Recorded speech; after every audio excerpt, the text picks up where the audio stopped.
Hey guys, we're on Clintar Domination this time, and before we jump in, I just want to say thank you so much for all the love in the last few videos, and let's get into it. Because Venom is one of the faster heroes in the game, I like taking the extra time once I get to point to get somewhere to set up and go for a dive. Generally somewhere with height and line of sight, and going up this way allows me to mark their DPS if they come on height, and if not, we can get a nice slam in out of line of sight, which is what we're going to do. And always the first slam of the game is going to be a soft slam. We don't use the grasp or the shield, and now I'm just doing my best to body block this Meg out. We end up getting another pick, and then Meg ends up falling as well, and now the team fight is just one. So I don't want to go too deep, but I do end up wanting to take up a little bit of space. This is a little bit too deep for me. I like taking the entrance, and now you're going to just see me work my way up to the entrance, because it just gets awkward if you're playing in here. Depending on their heroes as well, it gets hard to swing out at some points, and you don't want to just die and then enemy team end up taking back the point. And then we're going to do another soft slam here, just holding up this space. Our team ends up getting a pick, but I don't have any abilities go in. We force out the greens, and so what I'm going to do is I'm going to engage with the tempo ult, because I know they just don't have ult right now at this moment. And they're also down one, so I'm just going to engage with an ult. And in my head, I'm just thinking I got to kill at least one, so I'm hard focusing Loki, but the mag gets a good bubble. However, due to that, they can't bubble out their Thor, so the Thor ends up dying. And in all honesty, I shouldn't have swung out here. I should have been more aggressive with it, but it was in the heat of the moment. I was just thinking one and done, one and done. And now with them all reset, we're just going to give them space and back out a bit slowly. Playing back at our spot, giving a little soft slam. We hear Loki use his copy, so we know an ult is incoming, so we're backing up a bit. They end up double ulting their Loki and Mantis, so I'm just thinking we just got to survive this, and then we match the second support ult and we win.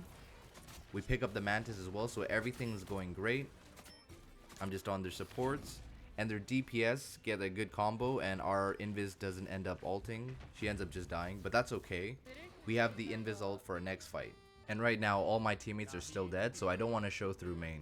So instead, I'm going to set up from height, line of sight, going back to the spot on the right side, waiting for a team there, and taking this time to really scout out any abilities, where their supports are. And we see their supports, so we get a good dive in. Sedate's gone, runes are gone. Those are big cooldowns, and then we're going to engage with the Invis ult. And in my head, all I'm thinking is focus supports, focus supports. That's my job. That's what I have to do. Good sedate, and I hate how that tether breaks there because of line of sight, but it is what it is. Great break on the Phoenix ult here. Knowing I don't have cooldowns, I'm not even looking at their supports right now. I'm hitting their front, and now with cooldowns back up and Thor being down, I'm going to go in with ult here. We get it just in time for the runes, which we popped earlier. And now it's just going to be closest target, really.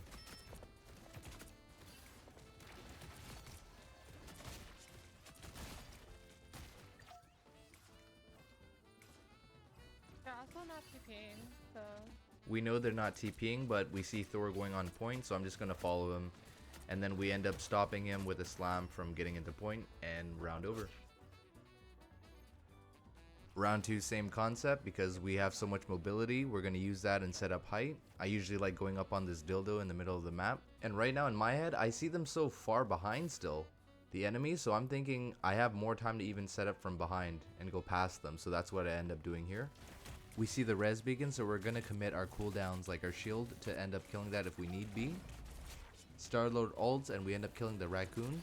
So I know at this point, if I just return back to our support ult and hit the closest target, we definitely win this fight.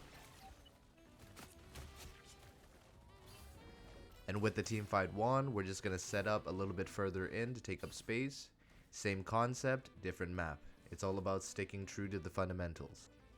We see them walking up, so we're just going to give them a 1 or 2 seconds in so we can go to the back line. And here we get out with the swing, but we get teleported back to where we swung out from, so I end up having to use ult to live. Very unfortunate, but we do end up living, so all is good, all is good. Adam's not right, by the way. We're back safe, and now we're just going to play a nice yin and yang game with our cooldowns. Finding a good angle, getting the dive in, creating pressure. Thor's coming back for me as well, and then we're out safe. Rinse and repeat, right? Quality Venom gameplay. I thought I heard someone going height, so I went up to go check. No one. Okay, I'm gonna stabilize. I see that Invis used her shield, so I'm gonna commit onto her.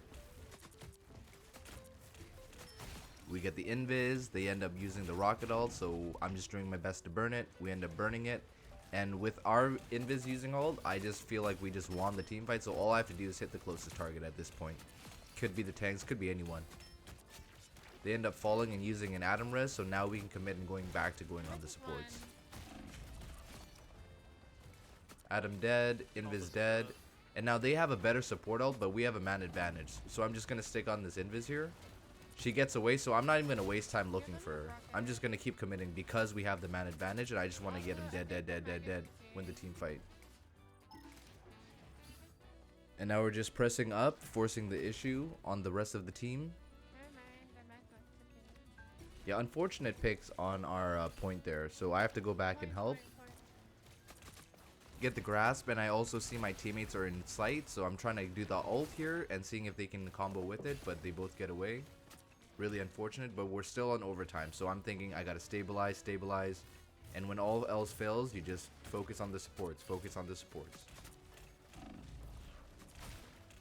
And now with our cooldowns ending, we just gotta swing back to our site of the healers, so we get healed and then play cover until our cooldowns come back up for another dive. As soon as mag bubbles, I know my kill threat isn't there anymore, so I immediately swing back, and now I'm just gonna play front to back until my cooldowns are up, and then I can go on the back line again.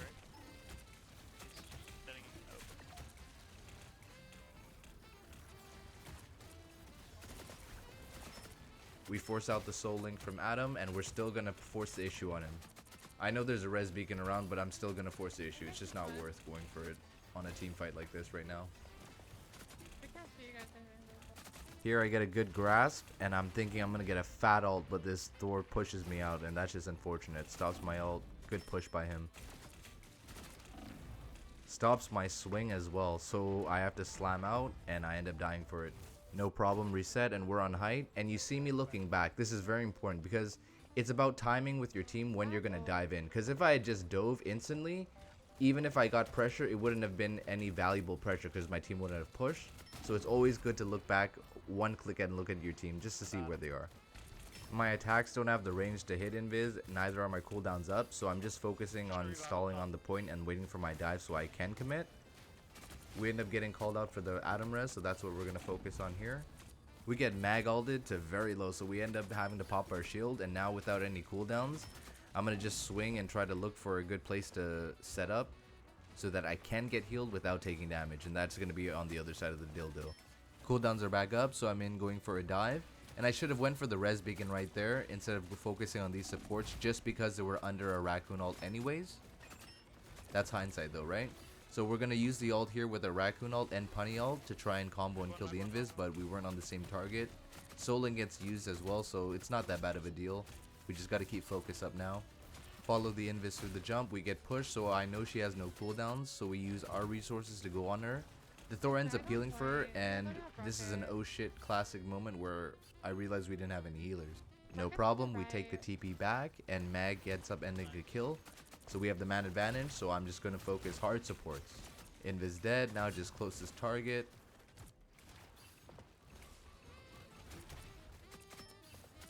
I just won on point. They're TPing. Nice team fight win, and now going to set up on height and anticipate the TP with a dive. Lost the 50-50, but it happens. And right now, I'm just hitting the closest target, which is going to be strange. But peripherally, I'm looking out for the supports. So I'm trying to keep an eye out for the supports, but I still don't see them. So I say F it, I'm just going to commit on the closest target at this point. I can't see the supports, the DPS will have to do at this point. And in my head, I'm like, of course she pops up after we all... But all good, she played well. And then we end up killing closest target. Dead. And a nice win. Oh no, man. Nice shot on my GG's. Thank you everyone so much for your support, and if you have any questions, feel free to leave it in the comments. I'll see you all in the next video. See ya!